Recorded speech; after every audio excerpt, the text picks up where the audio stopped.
Speech. Samantha is a junior, a dedicated member to our team, as well as a beloved member of our team.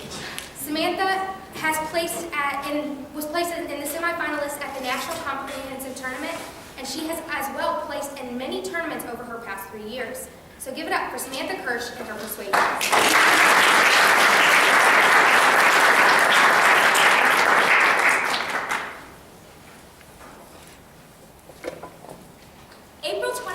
Started out the same as any other day for Mason the dog, a 2-year-old terrier mix living in North Smithfield, Alabama. However, according to the CNN of January 15th, 2012, his day was radically altered after a tornado ripped through his home. In only a matter of moments, his small body was swept up, along with the garage in which he had been left by his owners to fend for himself, while they raced to the safety of their basement. Now for days, his family thought him to be a casualty of the storm. They couldn't have been more wrong. He was a victim of their own ill planning. Now it is a story that breaks our hearts as animal lovers and pet owners, but unfortunately, for many companion animals, a natural disaster means certain death. FEMA, the Federal Emergency Management Agency, notes in their Disaster Management Prospectus of January 2011 that although families create disaster plans for their human members, often our furry or furless friends are left to fend for themselves. From fires to hurricanes to tornadoes, Paws Rescue of September 17, 2011 estimates that in 2010 alone, over 350,000 pets perished or were left homeless simply due to human error and failing to plan ahead. So today, we're going to look at the problems and causes associated with the lack of disaster planning for our pets before turning to a viable solution, ensuring our homes are a safe haven for our pets, no matter the conditions. So first, we're going to take a look at the threefold problems. First, thousands of animals affected. Second, overcrowded humane societies. And third, these deserted animals hampering human evacuation and rescue efforts. So first, thousands of animals are harmed, killed, or become homeless. According to the American Society for the Prevention of Cruelty to Animals, last updated on their website, October 15, 2011, after Joplin, Missouri's recent tornado, they had to rescue over 850 animals. Now, these animals were either abandoned by their owners and left to fend for themselves, or were simply lost in the madness that is a disaster. Sadly, this is representative of just one tornado in one state. The Huffington Post of October 16, 2011 estimates the national figure for animals affected by a natural disaster to be in the hundreds of thousands. They assert that this is only an estimate, as no agency keeps record on animal loss. These figures are only based on documented reports. Sadly, many families never report the loss of a companion animal. Now this leads us into our second problem, overcrowded humane societies. Now some companion animals, if they're lucky, are found and housed by caring groups and local shelters.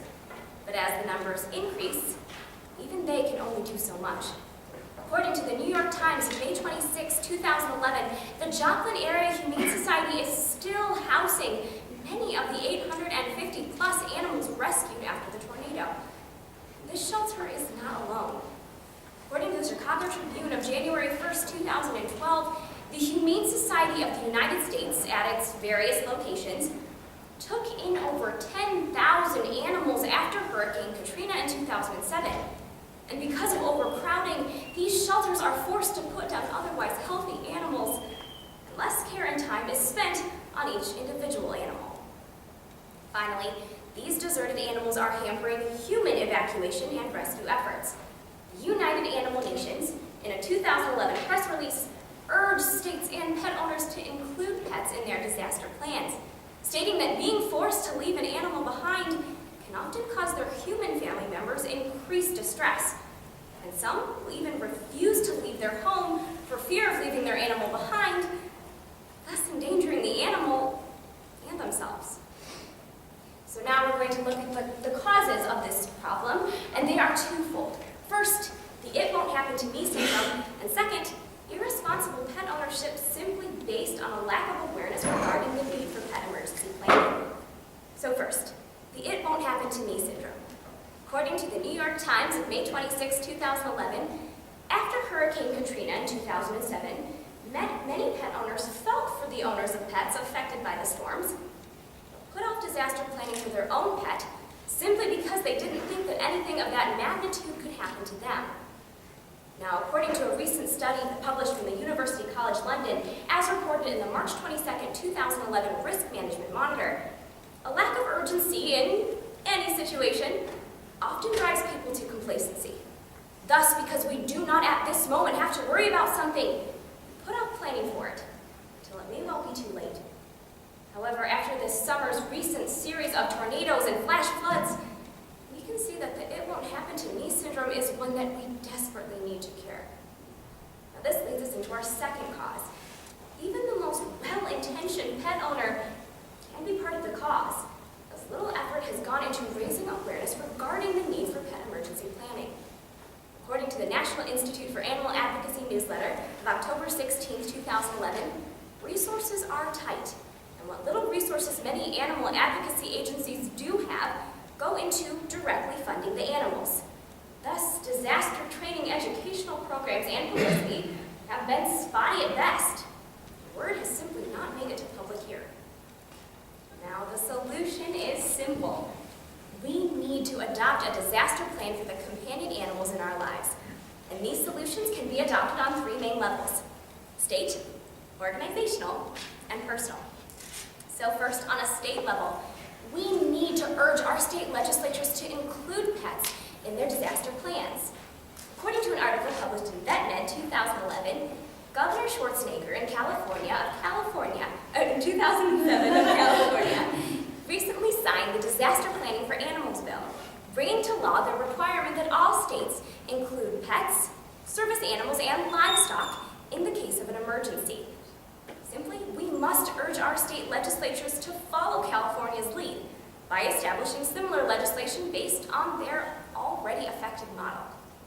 Next, on an organizational level, animal advocacy organizations like PETA, the ASPCA, and the Humane Society of the United States need to provide local shelters with pamphlets and volunteers to spread the word about disaster training.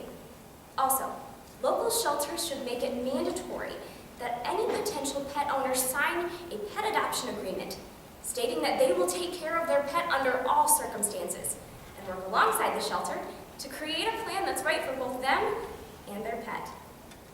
Finally, on a personal level, we need to adopt a disaster plan for our furry friends. And these plans can be adopted simply by understanding the different types of weather patterns that have the ability to reach the areas in which we live. And according to the U.S. Department of Homeland Security, this includes ridding ourselves of the "it won't happen to me" syndrome by acknowledging what types of weather patterns have the ability to reach the areas in which we live, as well as the precautions we should take for our pet. Now, for more information, I have created plenty of these pamphlets that I am more than happy to make available to anyone throughout the course of this evening's performances. See, disaster training is a simple solution. It takes only a few minutes to implement, but can make a huge difference in the lives of our furry companions. So today, we've seen the problems and causes associated with a lack of disaster training for our pets before turning to a viable solution, ensuring our homes are in fact a safe haven for our pets, no matter the weather patterns. Now, luckily for Mason the dog, he was found shortly after his crawl home on 2 broken legs, but he's healing under the care of the Vulcan Park Animal Care Center. Now, unfortunately, his story is one of the few with a happy ending. For many other dogs, cats, birds, bunnies, and even hamsters, this good fortune may never fall on them. We must adopt a disaster plan for the companion animals in our lives. Let us give them the same devotion that they have always given to us by planning for their safety.